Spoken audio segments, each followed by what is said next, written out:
आप देख रहे हैं BHPC न्यूज। नमस्कार, स्वागत है आपका। चलिए रुख करते हैं दुनिया की खबरों का। दुनिया की खबरों में इजराइल और हमास के बीच आखिर चल क्या रहा है। जी हाँ, इजराइल सेना द्वारा हमास के नेता सिनवार को मारे जाने के बाद प्रधानमंत्री बेंजामिन नेतन्याहू ने बड़ा ऐलान किया है। उन्होंने कल 17 अक्टूबर को अपने संबोधन में कहा है कि वो हमास के साथ जारी युद्ध को कल ही ख़त्म कर देंगे, लेकिन इसके लिए हमास को उनके बंधकों को रिहा करना होगा जो उन्होंने कैद में रखे हुए हैं। ये देखना वाकई दिलचस्प होगा क्या हमास इजराइल की शर्तों को मानता है या नहीं, क्योंकि इजरायली सेना ने उसके कई बड़े नेताओं को युद्ध में मार गिराया है। जानकारी के अनुसार हमास के कब्जे में अभी भी कम से कम 102 लोग हैं। उनको छुड़ाने के लिए इजराइल हर तरह से कोशिश कर रहा है। बेंजामिन नेतन्याहू ने अपने वीडियो संदेश में गाजा के लोगों के लिए एक खास संदेश दिया है। उन्होंने उन्हें समझाया कि जिस सिनवार को आप लोग शेर समझते थे वो खुद बिल में छुपा हुआ था, वो आपकी भलाई नहीं कर सकता था। अमेरिका भी सिनवार की हत्या से काफ़ी खुश है। यही वजह है कि अमेरिकी राष्ट्रपति जो बाइडेन ने कल ही इजरायली प्रधानमंत्री से फ़ोन पर बात की है और बधाई दी है। इसके अलावा युद्ध को लेकर आगे की योजना पर भी विचार साझा किया गया है। बातचीत के दौरान बाइडेन ने भी बंधकों की रिहाई को सबसे ज़्यादा वरीयता दी है और इस पर जोर देते हुए कहा है कि हमास पर दबाव बनाना हमारा लक्ष्य है, जिससे बंधकों की रिहाई हो सके। 7 अक्टूबर को इजराइल में हुए हमले के पीछे सिनवार ही मास्टरमाइंड था, जिसे मानने के लिए आईडीएफ सालों से इंतजार कर रही थी, जो आखिरकार 17 अक्टूबर यानी 1 साल 10 दिन यानी कि 375 दिनों के लंबे इंतजार के बाद पूरा हुआ। अमेरिकी राष्ट्रपति जो बाइडेन ने गाजा में इजरायली हवाई हमले में हमास के मुख्य साजिशकर्ता सिनवार की मौत को इजराइल के लिए शुभ दिन बताया है। इजरायली डिफेंस फोर्स आईडीएफ ने हमास के चीफ सिनवार को मार गिराया है। सिनवार इजराइल और हमास के बीच लंबे समय से चले आ रहे संघर्ष का प्रमुख चेहरा रहा है। ऐसे में उसकी मौत को इजराइल के लिए एक बड़ी जीत के रूप में देखा जा रहा है, जिसे अमेरिकी राष्ट्रपति बाइडेन ने भी समर्थन दिया है।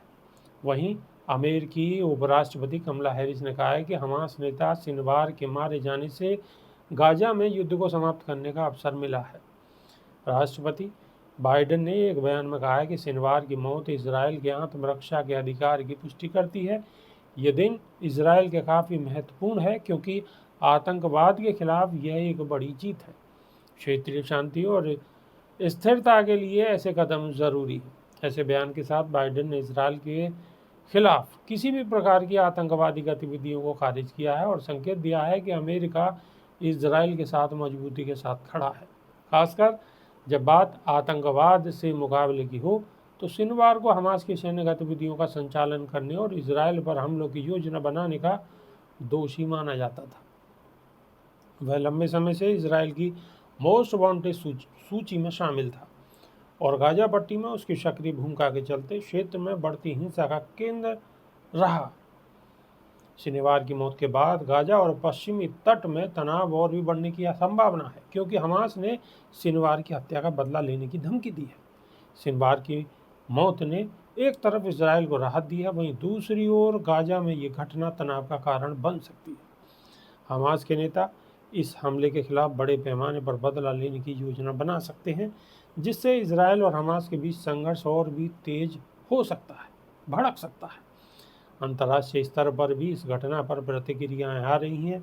कई देशों ने शनिवार की मौत पर चिंता जताई है, क्योंकि इससे मध्य पूर्व में शांति प्रक्रिया को झटका लग सकता है।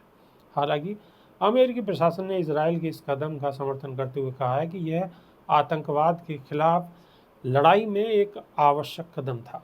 अमेरिकी राष्ट्रपति ने कहा है कि आईडीएफ ने गाजा पट्टी में हमास के ठिकानों को टारगेट करते हुए एयर स्ट्राइक की, जिसमें शनिवार समेत हमास के 3 लड़ाकों की मौत की पुष्टि हुई है। शनिवार की मौत की पुष्टि डीएनए टेस्ट के आधार पर की गई है। शनिवार 7 अक्टूबर 2023 को इजराइल पर हमास के रॉकेट हमलों का मास्टरमाइंड माना जाता है, जिसके बाद से पूरे मिडिल ईस्ट में तनाव फैल गया था।